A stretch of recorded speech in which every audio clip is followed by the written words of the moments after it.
And a lot of them woke up and they realized, gee, we don't need the vaccines. We're going to be healthier without it. So now, because their propaganda is failing, they have to push it. And that's what they're doing now in the UK. They're pushing it. There are a couple hundred people in the hospitals who are suffering from swine flu, and they're saying everybody needs to get vaccinated. Now they're saying we're going to revisit the vaccinations for children under 5 years old, because they pulled those vaccines previously for children under 5 in their National Health Service because of the potential risks. But now they're saying, well, because of this pandemic breaking out, we got to vaccinate all those kids. And in the U.S., as you hinted, they're now saying we got to vaccinate pregnant women too, so that their children can be, quote, protected. And by the way, I also saw an article recently saying that they're promoting chemotherapy for pregnant women, saying it's safe to have chemo even when you have a child inside you. This is medical insanity.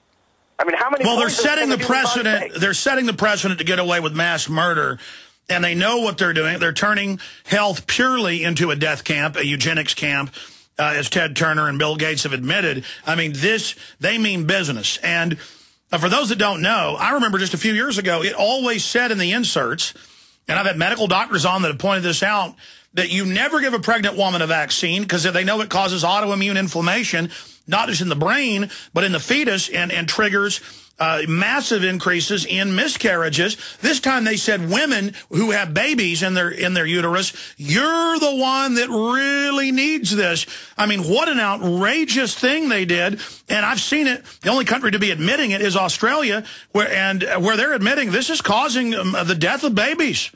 Well, what's astonishing in all this, if you look across the government bureaucracy, and you had Rand Paul on a couple of weeks ago talking about how these bureaucrats create laws themselves, essentially by creating regulations. They're unelected, but they create regulations, like the FDA and the TSA and the DEA and so on.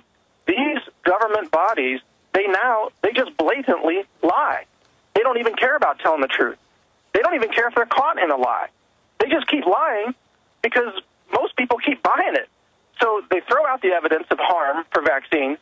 The TSA tries to dismiss any of these complaints about people reaching down their pants and so on. They say, oh, it's for your own good.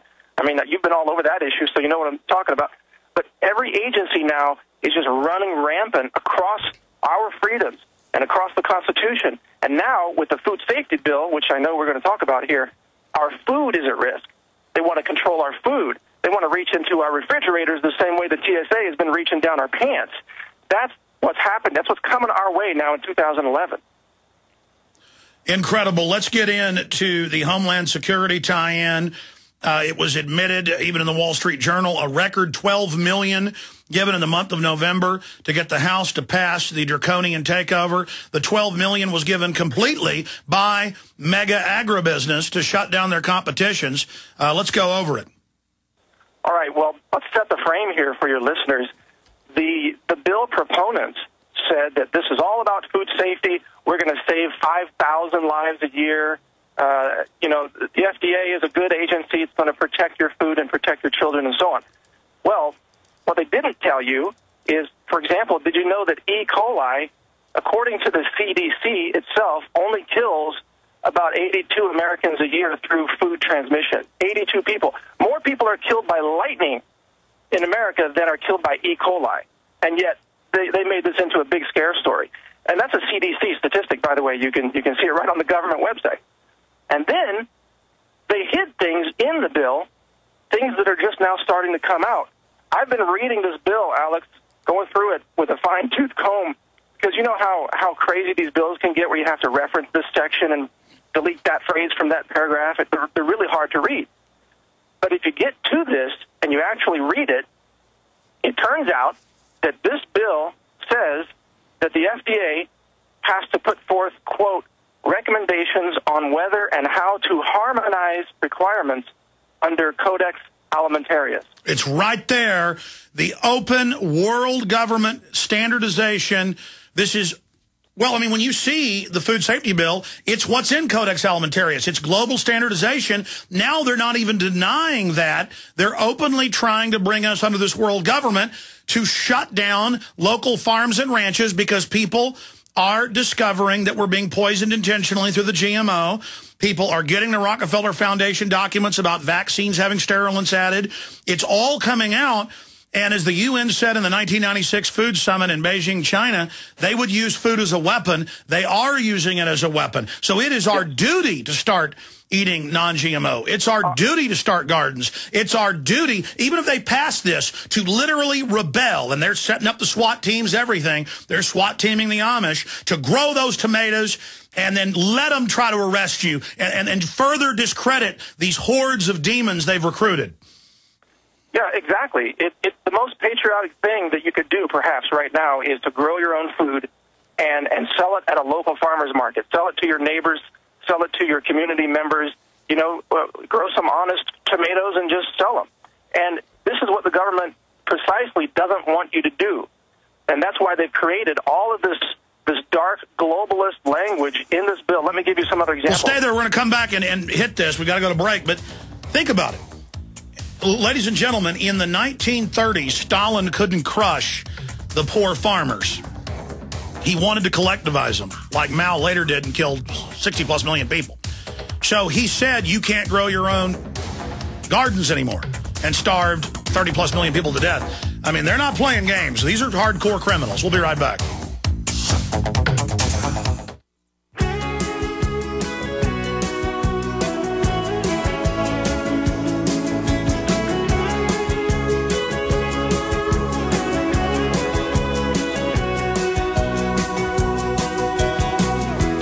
Going back to Mike Adams, only got about 5 minutes left with him right now. Mike, continuing, I mean, you've got quoted in your article, it's up at naturalnews.com, it's up at InfoWars and Prison Planet, people want to read it. Food Safety Bill invokes Codex, harmonization, and grants FDA authority to police food safety for foreign nations.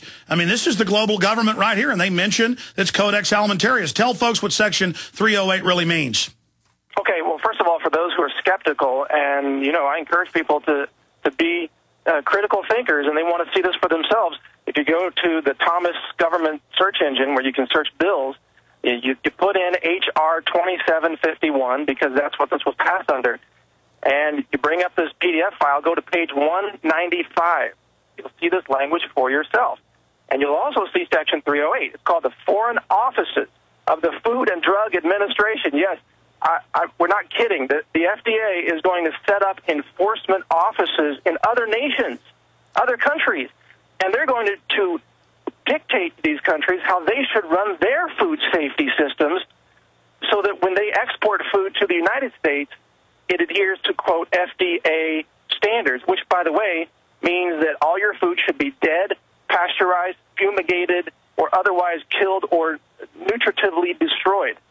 To the FDA, the only safe food is dead food. Well, and they openly tell local farmers, get big or get out. We know they forced the Iraqis to only take Monsanto GMO crops. I mean, this is a strategic military takeover. Well, yeah, and additional evidence came out in the WikiLeaks cables, which shows that Spain was involved with the U.S. ambassador to France and the GMO companies pushing GMOs into Europe. And they were creating a, quote, retaliatory target list of who to go after if they resisted GMOs. I mean, this is all in the cables. So we know there is a GMO global conspiracy, and it's not a theory. It's a real conspiracy that's happening right now.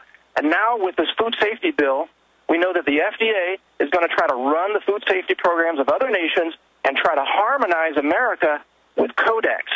This is coming. You know, we've been talking about this for how many years, Alex? And it's coming now. It is now about to be signed by Obama and become law and be enforced. Absolutely. Continue. This is important what you're talking about. All right. Well, it also involves the Department of Homeland Security. This language is right in the bill. It says that in developing this plan, the FDA is going to consult with these different departments, which they call stakeholders. The stakeholders in the food safety bill include the Department of Homeland Security and, get this, the U.S. Treasury. What is the Treasury doing in my kitchen? Why does it have its hands in the food supply issues? Well, you already know the answer, and I think your listeners probably do too. But the people voting on this bill, you know, the naive senators and members of the House who voted for this, they probably don't get it, or most of them don't, that this is all tied in with centralizing control over security, control over the money supply, control over the food supply, and control over your health, or actually your sick care. So once they've got the control, then you don't have options. You don't have an option to go grow your own medicine in your backyard, because you can grow medicine. You know, natural herbal medicine and superfoods, you can grow them in your backyard. They don't want you to do that, because that way you are a slave to the medical system, where you have to go pay money for prescriptions, and you have to keep paying month after month, year after year, until you one day die bankrupt as another victim of Big Pharma. They have these systems of control. The grasp is getting worse, and thank goodness that there are still freedom fighters out there like you, Alex, like the health freedom organizations out there who are trying to stand up, who are doing a good job, actually, of standing up and bringing attention to this issue and helping us lead the fight to resist tyranny and restore the freedoms that we are supposed to be guaranteed under the United States Constitution. Mike, I couldn't say it any more focused or succinctly than that. And, you know, in closing, I just over the years see the mainstream media make fun of us about Codex Alimentarius, when all we're doing is covering what the private corporations and the UN and the World Trade Organization are announcing. And then now here it is in the bill, and there's no discussion of it. Thank God you found it in there. It's always changing. Well, just like you say, they're hiding it in plain sight. You know, I hear you use that phrase quite a bit. You're exactly right. They hide it in plain sight. They put it right in there. It's a government record. That's a certified government document. If you open up that PDF, it's a certified government document. The language is right in there. Use the search function yourself. You can see it. You can read it. And you can bet the FDA is going to act on it. They're going to push this agenda. It's now about to become law. This is happening today. Amazing. Mike Adams from naturalnews.com. He also authorizes us to post the wonderful material from that at Infowars.com. We love the great work he's doing. Mike, I look forward to having you back in studio soon. Thank you, Alex. Always great to join you. Take care. Great having you on. We'll be right back.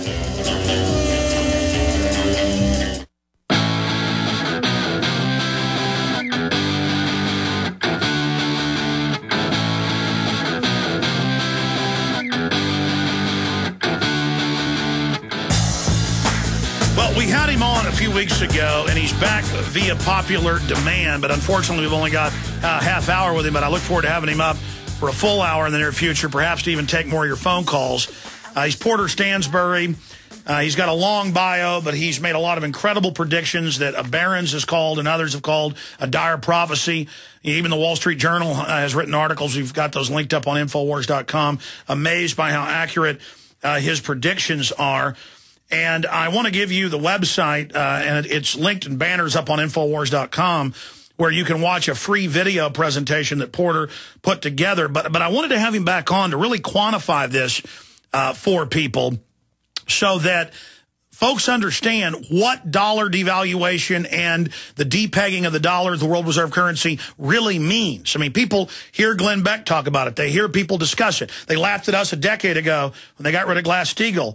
And we warned people what was going to happen with economists.